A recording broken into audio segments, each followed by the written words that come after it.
ಈಗ ತಾನೇ ಸ್ಟಿಚಿಂಗ್ ಕಲಿತಾ ಇದ್ದೀನಿ. ಬಟ್ ಆದರೆ ಒಂದು ಶಾರ್ಟ್ ಟಾಪ್ ಅಥವಾ ಶಾರ್ಟ್ ಕುರ್ತಾನ ಡ್ರಾಫ್ಟಿಂಗ್ ಮಾಡೋದಕ್ಕೆ ಸರಿಯಾಗಿ ಗೊತ್ತಿಲ್ಲ, ತುಂಬ ಡೌಟ್ಸ್ ಇದೆ ಅಂತನೋರಿಗೆ ಈ ವಿಡಿಯೋ. ಹೌದು, ಈ ವಿಡಿಯೋದಲ್ಲಿ ನಿಮಗೆ ಪೂರ್ತಿಯಾಗಿ ಒಂದು ಶಾರ್ಟ್ ಕುರ್ತಾನ ಯಾವ ರೀತಿ ಡ್ರಾಫ್ಟಿಂಗ್ ಮಾಡೋದು ಅಂತ ಹೇಳ್ಕೊಟ್ಟಿದ್ದೀನಿ. ವಿಡಿಯೋನ ಕೊನೆವರೆಗೂ ನೋಡಿದ್ರೆ ನಿಮಗೆ ಅರ್ಥ ಆಗುತ್ತೆ. ಮೇಲ್ಗಡೆ ನಾನು ನಿಮಗೆ ಮೆಷರ್ಮೆಂಟ್ಸ್ ಕೊಟ್ಟಿದ್ದೀನಿ. ಇದು ನನ್ನ ಮೆಷರ್ಮೆಂಟ್. ಸೊ ನಿಮಗೆ ಎಷ್ಟು ಟಾಪ್ ಲೆಂತ್ ಬೇಕೋ ಆ ಟಾಪ್ ಲೆಂತ್ನ ತೊಗೊಳ್ಳಿ. ಇನ್ ಕೇಸ್ ನಿಮಗೆ 21 ಇಂಚ್ ಬೇಕು ಅಂತಂದರೆ ಅದಕ್ಕೆ 1 ಇಂಚು, ಅಥವಾ 30 ಇಂಚ್ ಬೇಕು ಅಂದರೆ 1 ಇಂಚು.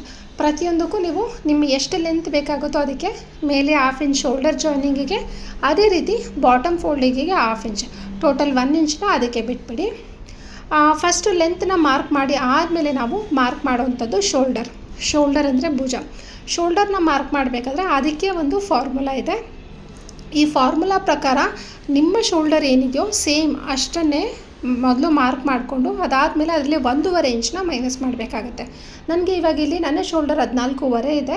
ಅದರಲ್ಲಿ ನಾನು 1.5 ಮೈನಸ್ ಮಾಡಿ 13 ಆಗಿದೆ. 13ನ್ನು 2 ಭಾಗ ಮಾಡಿದ್ರೆ 6.5. ಎಷ್ಟು ಈಸಿ ಇದೆ ಅಲ್ಲ.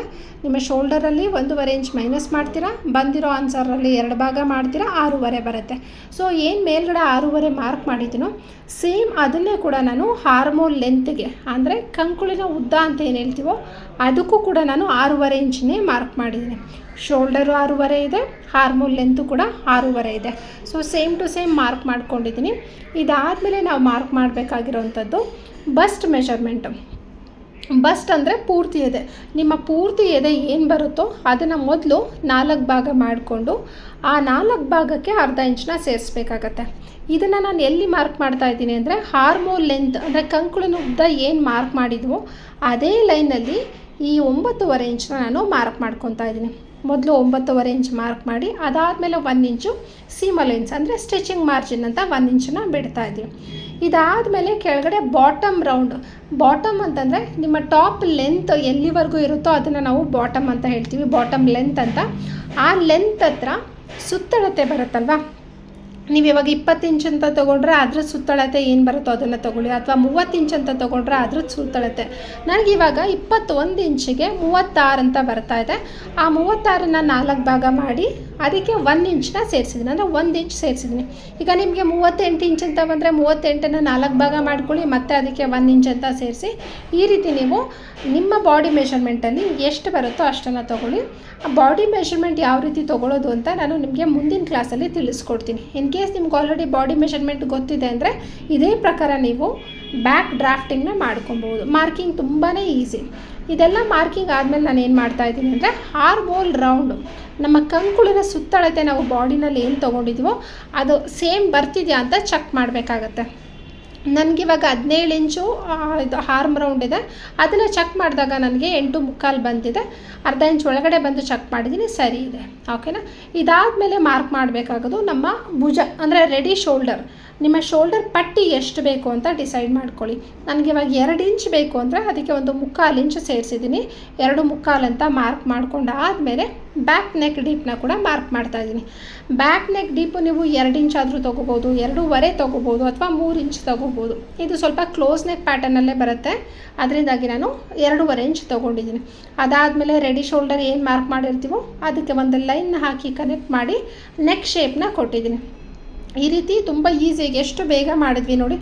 3 ಇಂದ 4 ನಿಮಿಷದಲ್ಲಿ ನಿಮಗೆ ಈ ಡ್ರಾಫ್ಟಿಂಗ್ ಮುಗ್ದೋಗ್ಬಿಡುತ್ತೆ. ಮಾರ್ಕಿಂಗ್ ಆದಮೇಲೆ ಏನು ನೀವು ಕೊನೆ ಲೈನ್ ಮಾರ್ಕ್ ಮಾಡಿದ್ರು ಅದೇ ಲೈನಲ್ಲಿ ಕಟ್ ಮಾಡ್ತಾ ಬನ್ನಿ. ನಾನಿವಾಗ ನೆಕ್ ಲೈನ್ನ ಕಟ್ ಮಾಡ್ತಾಯಿದ್ದೀನಿ, ಹಾಗೆ ಶೋಲ್ಡರು, ಹಾರ್ಮೋಲು, ಹಾಗೆ ಸೈಡು ಕಂಪ್ಲೀಟಾಗಿ ಇದನ್ನು ನಾವು ಕಟ್ ಮಾಡ್ಕೊಬೇಡ. ಫ್ರಂಟ್ನ ಮಾರ್ಕಿಂಗ್ ಮಾಡೋಕ್ಕೂ ಮುಂಚೆ ನಾವು ಬ್ಯಾಕ್ ಕಟ್ಟಿಂಗ್ನ ಮಾಡ್ಕೊಳ್ಳೋಣ. ಬಿಗಿನರ್ಸ್ ಆಗಿರೋದ್ರಿಂದ ನಾನು ಇವಾಗ ಬ್ಯಾಕು ಮತ್ತು ಫ್ರಂಟ್ ಸಪ್ರೇಟಾಗಿ ಮಾರ್ಕಿಂಗ್ ತೋರಿಸ್ತಾ ಇದ್ದೀನಿ. ನೀವು ಎಕ್ಸ್ಪರ್ಟ್ ಆಗಿದ್ರೆ ಫ್ರಂಟ್ ಆ್ಯಂಡ್ ಬ್ಯಾಕ್ ಎರಡೂ ಒಟ್ಟಿಗೆ ಕೂಡ ಮಾರ್ಕಿಂಗ್ ಮಾಡ್ಕೊಳ್ಬಹುದು. ಈಗ ನೋಡಿ, ಆನ್ ಫೋಲ್ಡ್ ಅಂದರೆ ಇದರಲ್ಲಿ ಯಾವುದೇ ಥರ ಹುಕ್ಸೇ ಆಗಲಿ ಜಿಪ್ ಬರಲ್ಲ. Complete front and back close ಇರೋದ್ರಿಂದ ಫೋಲ್ಡಿಂಗ್ ಸೈಡಲ್ಲಿ ತೊಗೊಂಡಿದ್ದೀನಿ, ಅಂದರೆ ಓಪನ್ ಇರಲ್ಲ ಬಟ್ಟೆ. ಫೋಲ್ಡಿಂಗ್ ಸೈಡಲ್ಲೇ ಬ್ಯಾಕ್ನ ಮಾರ್ಕ್ ಮಾಡಿ ಫ್ರಂಟಿಗೂ ಕೂಡ ನಾನು ಆನ್ ಫೋಲ್ಡಲ್ಲೇ ಟ್ರೇಸ್ ಮಾಡ್ಕೊಳ್ತಾ ಇದ್ದೀನಿ. ಬ್ಯಾಕ್ ಪಾರ್ಟ್ ಏನು ಕಟ್ ಮಾಡಿದ್ರೋ ಸೇಮ್ ಆ್ಯಸ್ ಇಟ್ ಈಸ್ ನೀವು ಟ್ರೇಸ್ ಮಾಡಬೇಕಾಗತ್ತೆ. ಮೊದಲು ಬಾಟಮ್ ಹತ್ರ ಟ್ರೇಸ್ ಮಾಡ್ಕೊಳ್ಳಿ. ಅದಾದಮೇಲೆ ಸೈಡಲ್ಲಿ ಹಾರ್ಮೋಲ್ ಶೇಪು ಮತ್ತು ಶೋಲ್ಡರ್ ಲೈನ್ ಇದಿಷ್ಟು ಟ್ರೇಸ್ ಮಾಡಿಕೊಂಡ್ರೆ ಸಾಕು. ಇದರಲ್ಲಿ ಆಲ್ರೆಡಿ ನಾವು ಸೀಮ್ ಅಲೈನ್ಸ್ ಎಲ್ಲ ಬಿಟ್ಟಿದ್ದೀವಿ, ಮತ್ತು ಎಕ್ಸ್ಟ್ರಾ ಏನೂ ಬಿಡೋದು ಬೇಕಾಗಿಲ್ಲ. ಆರ್ಮೋಲ್ ಹತ್ರ ಟ್ರೇಸ್ ಮಾಡಿಕೊಂಡು ಶೋಲ್ಡರ್ ಹತ್ರ ಒಂದು ಲೈನ್ ಸ್ಟ್ರೈಟ್ ಲೈನ್ ಹಾಕಿದ್ರೆ ಸಾಕು. ಸೊ ಇವಾಗ ನಮ್ಮ ಮಾರ್ಕಿಂಗ್ ಮುಗಿದಿದೆ. ಬ್ಯಾಕ್ ಪಾರ್ಟ್ ಏನಿದೆಯೋ ಸೇಮ್ ಟು ಸೇಮ್ ಮಾರ್ಕಿಂಗ್ ಮಾಡಿದ್ದೀನಿ. ಈಗ ಇದರಲ್ಲಿ ಏನು ಮಾಡ್ತೀನಿ, ಫ್ರಂಟ್ ಶೋಲ್ಡರ್ಗೆ ಅರ್ಧ ಇಂಚನ್ನ ಮೈನಸ್ ಮಾಡಬೇಕು. ಅಂದರೆ ಬ್ಯಾಕಲ್ಲಿ 6.5 ಇಂಚ್ ತೊಗೊಂಡಿದ್ದೀವಿ ಅಂದರೆ ಫ್ರಂಟಲ್ಲಿ 6 ಇಂಚ್ ತೊಗೊಂಡ್ರೆ ಸಾಕು. ನೋಡಿ 6.5 ಇದೆ, ಅದರಲ್ಲಿ ಅರ್ಧ ಮೈನಸ್ ಮಾಡಿ 6 ಇಂಚ್ ಏನು ಬರುತ್ತೋ ಅದಕ್ಕೆ ನಾನು ಒಂದು ಲೈನ್ನ ಹಾಕಿಬಿಟ್ಟು ಫ್ರಂಟ್ ಆರ್ಮೋಲ್ ಶೇಪ್ನ ಮತ್ತೆ ಡ್ರಾ ಮಾಡ್ಕೊಳ್ತೀನಿ. ಬ್ಯಾಕಿಗೂ ಫ್ರಂಟಿಗೂ ನಮಗೆ ಚೇಂಜ್ ಆಗುತ್ತೆ, ಎರಡೂ ಸೇಮ್ ಬರಲ್ಲ. ನೆಕ್ಕಲ್ಲಿ ಲೂಸ್ ಎಲ್ಲ ಅವಾಯ್ಡ್ ಮಾಡಬೇಕು ಅಂದರೆ ಈ ರೀತಿ ಚೇಂಜ್ ಮಾಡಬೇಕು. ನೋಡಿ ನಾನು ಫ್ರಂಟ್ ಶೇಪ್ನ ಕೊಟ್ಟಾದಮೇಲೆ ಸೈಡಲ್ಲಿ ಆಲ್ರೆಡಿ ಮಾರ್ಜಿನ್ ಬಿಟ್ಟಿರೋದನ್ನ ಕನೆಕ್ಟ್ ಮಾಡಿ ಒಂದು ಲೈನ್ನ ಹಾಕ್ತಾಯಿದ್ದೀನಿ. ಇದೆಲ್ಲ ಆದಮೇಲೆ ಮತ್ತೆ ಏನು ಮಾಡಬೇಕು, ನೀವು ಬ್ಯಾಕಲ್ಲಿ ರೆಡಿ ಶೋಲ್ಡರ್ ತೊಗೊಂಡಿರ್ತೀರಲ್ಲ ಅದನ್ನು ಮಾರ್ಕ್ ಮಾಡಬೇಕಾಗತ್ತೆ. ಅದಕ್ಕೆ ಮುಂಚೆ ನಾನಿಲ್ಲಿ ಆರ್ಮ್ ರೌಂಡನ್ನ ಚೆಕ್ ಮಾಡ್ಕೊಳ್ತೀನಿ. ಹಿಂದೆ 8.25 ಬಂದಿತ್ತು, ಮುಂದೆ 9 ಇಂಚ್ ಬಂದಿದೆ, ತೊಂದರೆ ಇಲ್ಲ. ನಾವು ಸ್ಲೀವ್ಸ್ ಜಾಯ್ನಿಂಗಲ್ಲಿ ಅದನ್ನು ಅಡ್ಜಸ್ಟ್ನ ಮಾಡ್ಕೊಬಹುದು. ಈಗ ನಾನು ಬ್ಯಾಕಲ್ಲಿ ಚೆಕ್ ಮಾಡ್ತಾಯಿದ್ದೀನಿ, 2.5 ಅಂತ ಇದೆ. ಅದೇ 2.5 ಇಂಚ್ ಪಟ್ಟಿನ ಅಂದರೆ ಭುಜದ ಪಟ್ಟಿ ಅಂತ ಏನು ಹೇಳ್ತೀವೋ ಅದನ್ನು ಮಾರ್ಕ್ ಮಾಡಿಬಿಟ್ಟು ಫ್ರಂಟ್ ಡೀಪ್ನ ಮಾರ್ಕ್ ಮಾಡ್ತಾಯಿದ್ದೀನಿ. ಫ್ರಂಟ್ ನಿಮಗೆ 5.5 ತೊಗೋಬೋದು, 6, 6.5 ಎಷ್ಟು ಬೇಕಾಗುತ್ತೋ ಅಷ್ಟನ್ನು ಹಾಕ್ಬಿಟ್ಟು ನೆಕ್ ಶೇಪ್ ಕೂಡ ನಾನಿಲ್ಲಿ ಲೀಫ್ ಥರ ಕೊಡ್ತಾಯಿದ್ದೀನಿ. ಶೇಪ್ನ ಲೀಫ್ ವಿ ನೆಕ್ ಬರುತ್ತಲ್ಲ ಆ ರೀತಿ. ನಿಮಗೆ ಸ್ಕ್ವೇರ್ ಬೇಕಾದ್ರೆ ಸ್ಕ್ವೇರ್ ಕೊಡ್ಬೋದು, ರೌಂಡ್ ಬೇಕಾದ್ರೆ ರೌಂಡ್ ಕೊಡ್ಬೋದು. ಯಾವ ಶೇಪ್ ಬೇಕೋ ಆ ಶೇಪ್ನ ಕೊಟ್ಬಿಟ್ಟು ನೀವು ಫ್ರಂಟ್ ಪಾರ್ಟ್ನ ಕಟ್ ಮಾಡ್ಬೋದು. ಎಷ್ಟು ಈಸಿಯಾಗಾಯ್ತಲ್ಲ. ಬ್ಯಾಕ್ ಪಾರ್ಟ್ ಮಾರ್ಕ್ ಮಾಡಿದ್ರೆ ಫ್ರಂಟ್ ಪಾರ್ಟು ಇನ್ನೂ ಈಸಿಯಾಗಿ ವಿತಿನ್ ಅ ಮಿನಿಟು ಮಾರ್ಕಿಂಗ್ ಮಾಡ್ಕೋಬೋದು. ಈಗ ಇದನ್ನು ಕೂಡ ಕಟ್ ಮಾಡ್ಕೊಳ್ಳೋಣ.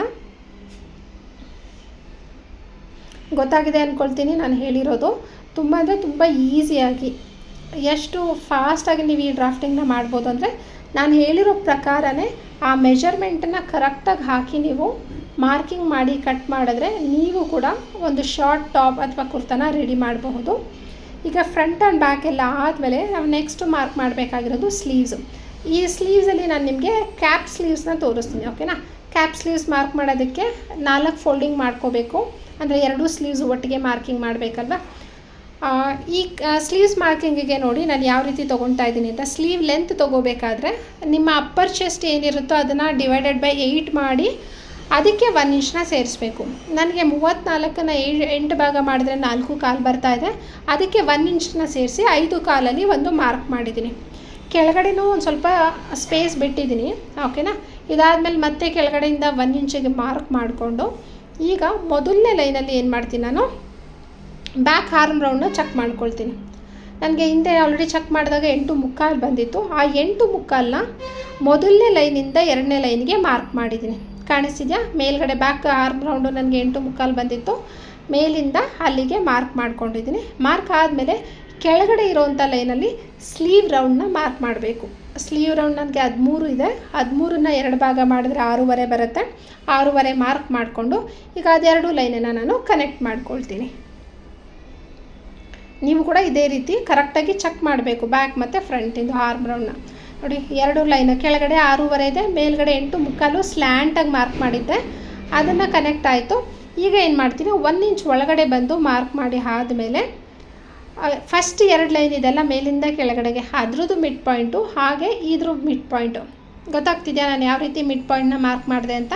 ಇದೆರಡು ಲೈನು ಮತ್ತು ಅದೆರಡ್ರದ್ದು ಮಿಡ್ ಪಾಯಿಂಟ್ನ ಮಾರ್ಕ್ ಮಾಡಿ ಈಗ ಫ್ರಂಟ್ ಆ್ಯಂಡ್ ಬ್ಯಾಕ್ದು ಹಾರ್ಮೋಲ್ ಶೇಪ್ನ ಕೊಡೋಣ. ಇದು ಫ್ರಂಟ್ ಹಾರ್ಮೋಲ್ ಶೇಪು. ನೀಟಾಗಿ ಮಿಡ್ ಪಾಯಿಂಟ್ ಇದ್ದರೆ ಆ ಸ್ಕೇಲ್ನ ನೀವು ಪ್ಲೇಸ್ ಮಾಡೋದು ಕರೆಕ್ಟಾಗಿರುತ್ತೆ. ಈಗ ಇದಾದಮೇಲೆ ಅದರಿಂದ ಒಂದು ಅರ್ಧ ಇಂಚ್ ಮೇಲಕ್ಕೆ ಹೋಗಿ ಮಾರ್ಕ್ ಮಾಡೋದು ನಮಗೆ ಬ್ಯಾಕ್ ಹಾರ್ಮೋಲ್ ಶೇಪ್ ಆಗುತ್ತೆ. ತುಂಬ ಅಂದರೆ ತುಂಬ ಈಸಿಯಾಗಿ ಮಾರ್ಕ್ ಮಾಡ್ಬೋದು. ಈ ಸ್ಕೇಲ್ ಇಡೋದಕ್ಕೆ ನಿಮಗೆಲ್ಲ ಕನ್ಫ್ಯೂಸ್ ಆಗ್ತಾ ಇರುತ್ತೆ ಹೊಸಬ್ರು, ನಾನು ಯಾವ ರೀತಿ ಸ್ಕೇಲ್ ಇಡೋದಪ್ಪ ಗೊತ್ತಾಗ್ತಿಲ್ಲ ಅಂತ. ಆ ಕರ್ವ್ ಸ್ಕೇಲಲ್ಲಿ ನಿಮಗೆ ನಂಬರ್ಸ್ ಇರುತ್ತೆ 16, 2, 4, 6, 8, 10 ಅಂದ್ಬಿಟ್ಟು. ಕರೆಕ್ಟಾಗಿ ನೀವು ಮೇಲ್ಗಡೆ ಕರ್ವ್ ಶೇಪ್ ಹಾಕಬೇಕಾದ್ರೆ 16, 18, 20, 22 ಇರುತ್ತೆ. ಅದನ್ನು ಮ್ಯಾಚ್ ಮಾಡಿ ಅದೇ ರೀತಿ ಈ ಕಡೆಗೂ ಮ್ಯಾಚ್ ಮಾಡಿದ್ರೆ ಮುಗಿಯುತ್ತೆ.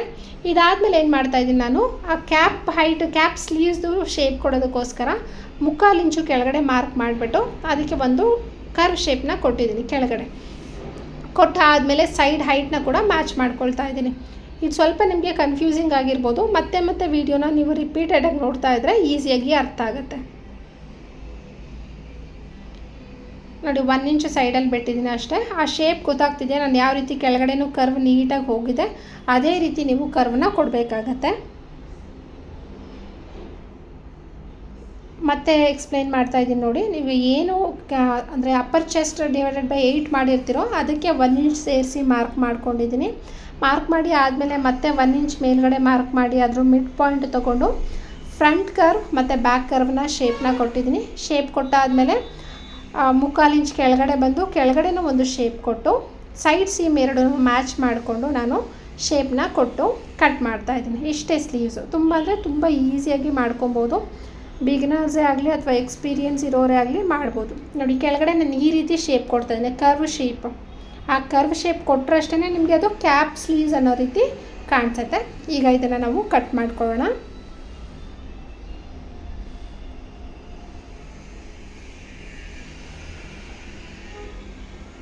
ಈ ಎಲೆಕ್ಟ್ರಿಕ್ ಸಿಸರ್ ಇರೋದ್ರಿಂದ ಕಟಿಂಗ್ ತುಂಬ ಅಂದರೆ ತುಂಬಾ ಈಸಿ ಆಗುತ್ತೆ.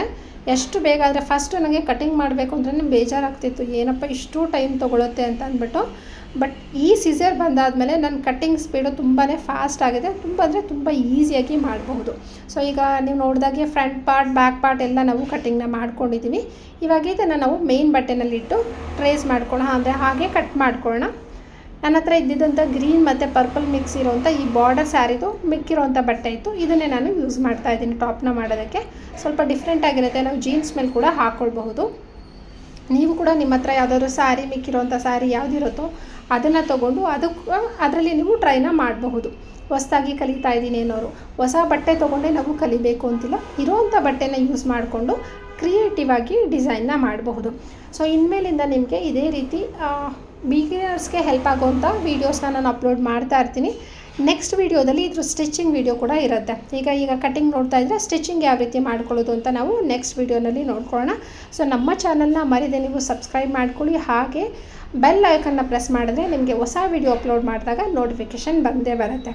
ಸೊ ಮಿಸ್ ಮಾಡದೆ ಈ ವಿಡಿಯೋನ ನಿಮ್ಮ ಫ್ರೆಂಡ್ಸ್ ಜೊತೆ, ಫ್ಯಾಮಿಲಿ ಜೊತೆ ಮತ್ತು ನಿಮ್ಮ ರಿಲೇಟಿವ್ಸ್ ಜೊತೆ ಶೇರ್ ಮಾಡ್ಕೊಳ್ಳಿ. ಯಾರು ಕಲಿತಾ ಇದ್ದಾರೆ ಈಗ ತುಂಬ ಕನ್ಫ್ಯೂಷನ್ಸ್ ಇದೆ, ಅರ್ಥ ಆಗ್ತಿಲ್ಲ ಅನ್ನೋರಿಗೆ ಈ ವಿಡಿಯೋ ಅರ್ಥ ಆಗಬಹುದು.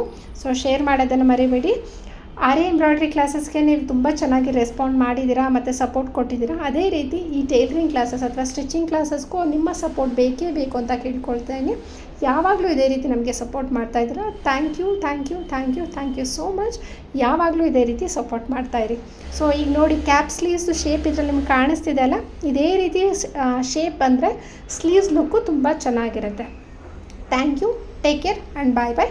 ನಮ್ಮಲ್ಲಿ ಕ್ಲಾಸಸ್ ಕೂಡ ಮಾಡ್ತೀವಿ. ನೀವು ಕ್ಲಾಸಸ್ಗೆ ಜಾಯ್ನ್ ಆಗೋರು ಇಂಟ್ರೆಸ್ಟ್ ಇದ್ದರೆ ಮೇಲ್ಗಡೆ ಇರೋ ನಂಬರ್ನ ಕಾಂಟ್ಯಾಕ್ಟ್ ಮಾಡಿ. Take care and bye.